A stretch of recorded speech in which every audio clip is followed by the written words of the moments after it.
Yeah, in case you missed it, Russell Westbrook is being traded to the Wizards. The Rockets received John Wall and a first-round pick. Ding! What do you think of this news? I love it in the sense that the NBA just keeps getting more and more interesting, right? They just keep delivering. It's like, no, this can't really happen, can it? Oh, yeah, sure. Sure, why not? Okay, yeah. It'll be interesting. But Russell Westbrook, I mean, just think about what has happened since, it wasn't that long ago that he was right there with KD and they're threatening to take down the Warriors, right? Or almost 3-1. They had that lead. Yeah, and now since then, it's just been such a precipitous drop.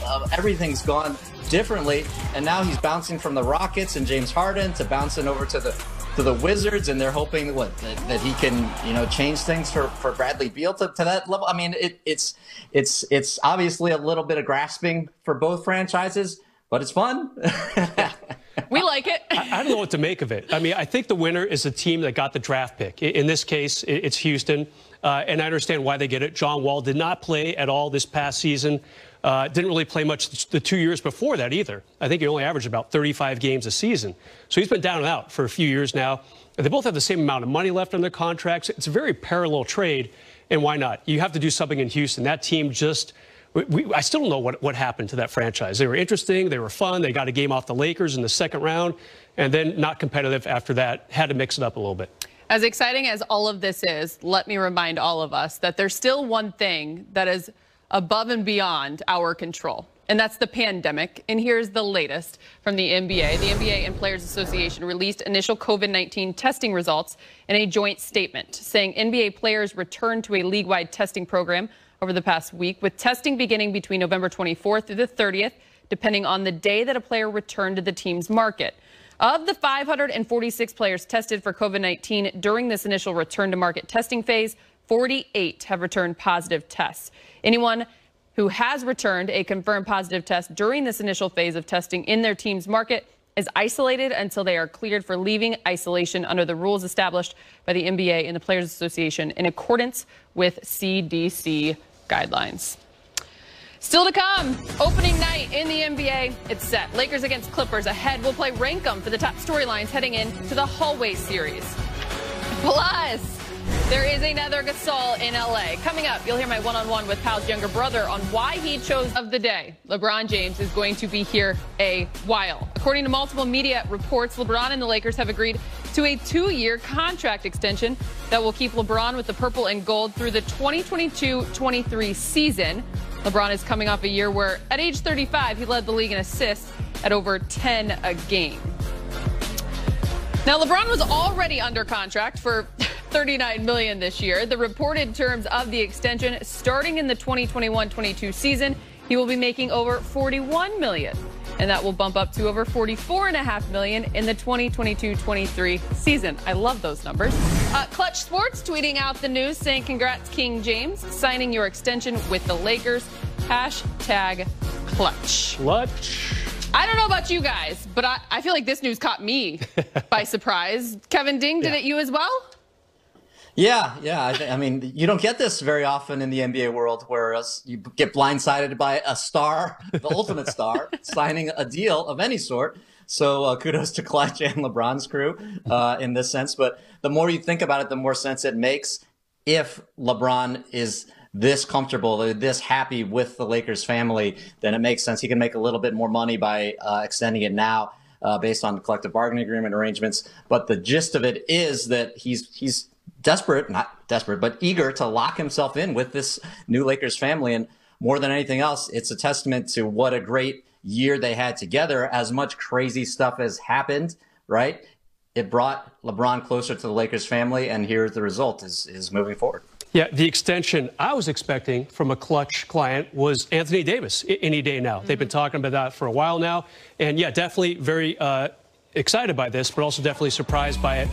And no one more deserving than LeBron James. He turned back the clock at least 10 years with his play in the playoffs. He was outstanding in the bubble, well-deserving of that finals MVP, and what a pickup for the Lakers. And the other thing is, next season, not the one that's about to start, but next season, it was a player option. So maybe in like January or February, a few months from now, maybe some questions would have cropped up from reporters.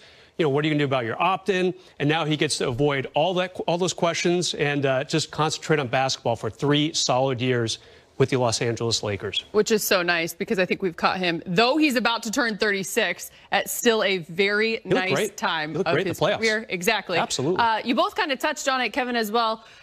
Just the confidence this shows that he has in the franchise and that they have in him. Moving forward, the trickle-down effect. What does this mean? And we were kind of talking before we came on air. He does have a son, and the years may line up. I know where you're going. He's got 2 sons, but there's one in particular. Yeah, I mean, it does line up. The math does work out that when LeBron is done with this extension, Bronny could be entering the NBA, and LeBron could just go join him and play there for 1 more year. Or the way that LeBron looks, he could be playing for 3, 5, 10 more years the way LeBron looks right now. But that's, far out there. And LeBron, as you know, Ali and Brez, he's mentioned that as a goal of his, a far-reaching goal, but that's a goal of his to have line up. But for now, the gist of it is that, and it's sort of refreshing, to be honest, to have a star player not be trying to, hold a hammer over an organization and say, look, I can leave at any time. I can leave after any year. And LeBron showed the whole league how to do that, basically, by signing short-term deals over and over and over. And now he knows this is where he wants to be. This is the franchise he long wanted to play for, right? And this is a partnership that has proved to be everything that he wanted it to be. But they won, right? And they're working with them in a beautiful fashion. So more than anything, it's a collective feeling here, and it's refreshing, right? I mean, you everywhere you go now, players are trying to dictate to management, well, I want this, I want this.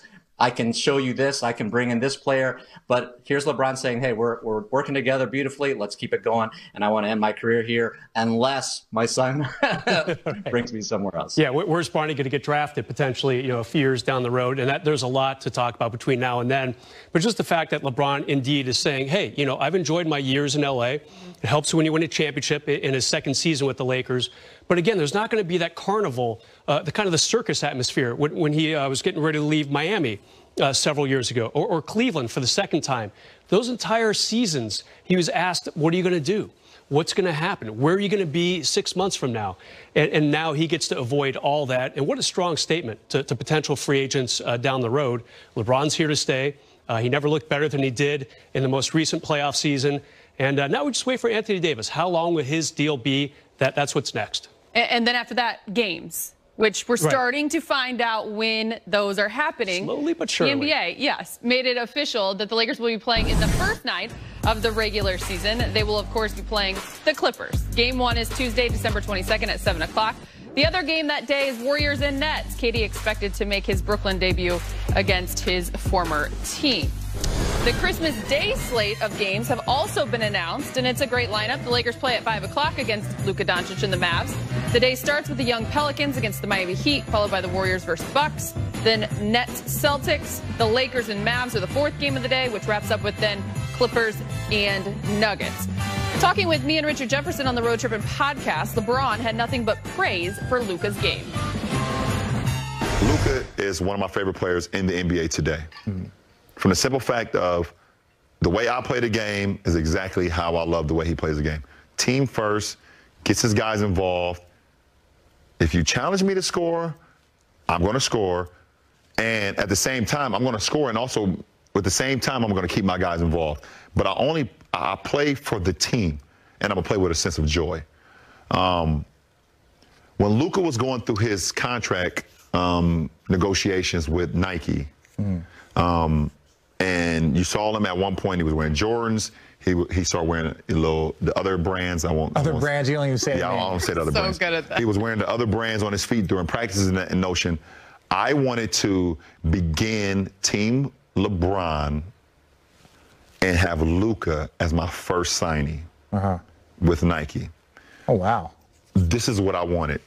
And I don't believe that my guys at Nike was ready for that. And obviously they were not, because he ended up going to Jordan. Yeah. And I don't even know if Luka knows this, but he will know it now. I wanted Luka to be the first signee of Team LeBron when he was going through his situation. And it didn't happen. He's still under the same umbrella of Nike's with Jordan, but I wanted him to be, and that's how much I believed in him. Yeah. And it's going to, I feel like it's going to haunt me a little bit. It's going to haunt you. But I wanted him to be my guy. I wanted him to be my first guy because I just love what he stands for. I love everything about him, both on the court and off the court. He's just a great guy. We're going to get to that sound in just a minute. But first, Lakers-Clippers opening night. We knew that was coming, right? We didn't think anything else. I mean, the fans didn't get their Western Conference Finals matchup, so here it is. And they've already talked about it. They're going to use that as motivation. And they're excited about it, Brez. Yeah, for sure. You know, maybe it would have been Warriors-Lakers if not for the Klay Thompson injury. That was definitely a possibility, but now it had to be this game. Once the NBA revealed earlier in the week that it was going to be Mavs-Lakers on Christmas, it had to be Clippers-Lakers on opening night. And yeah, what a great way to pick up this season.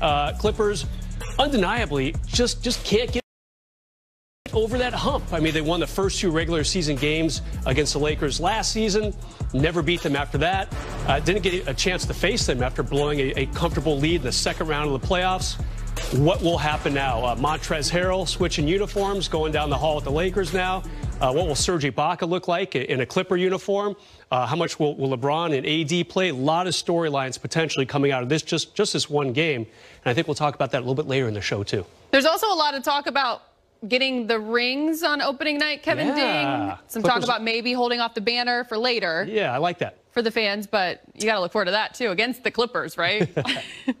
Right. And I think Jeannie was pretty clear about saying the banner will wait till there are fans there to share it with at Staples Center because, she views it as that type of feeling is necessary, right? It's not just the players that were on the court that wanted it was everybody together, and so that will wait. But the rings, absolutely, the players earned those and should deservedly receive them. And in front of the Clippers would be a little extra touch, right? But frankly, I think the Clippers should be delighted to be still included in the party, right? After their poor showing, I mean. They should be happy to be on stage, even if they're second fiddle to the Lakers in opening night. Another year where they just didn't get past the second round. It's amazing. It really is.